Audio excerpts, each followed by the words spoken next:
সংসাৰ নামৰ সপোনবিধে নিজক সত্য বুলি প্ৰতিষ্ঠিত কৰিবলৈ বিভিন্ন খেল দেখুৱাই থাকিব, বিভিন্ন প্ৰভাৱ পেলাই থাকিব, বিভিন্ন প্ৰয়াস কৰি থাকিব, কৰি থাকক।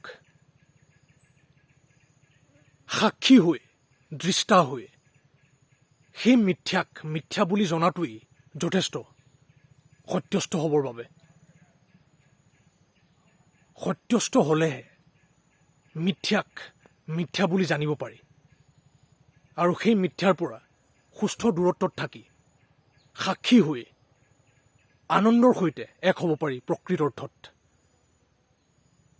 বাকী সংসাৰ নামৰ সপোনবিধত সুখ দুখ, হাঁহি কান্দোন, কাজিয়া শান্তি ইত্যাদিৰ দৰে বিভিন্ন দ্বৈতাত্মক খেল চলি থাকিব, যিবোৰ পৰম সত্য নহয়। সেইবোৰ চলি থাকক। যদি পৰম শান্তি লাগে, পৰম আনন্দ লাগে, পৰম সত্য লাগে, তেতিয়াহ'লে সকলোবোৰ সদা পৰিৱৰ্তনশীল তত্ত্বক, শৰীৰক, মনক, সংসাৰক, জীৱনক সপোন বুলি জানি সেই সপোনৰ গোলাম নোহোৱাকৈ সেই সপোনৰ পৰা সুস্থ দূৰত্বত ৰৈ সাক্ষী হ'ব লাগিব আমি।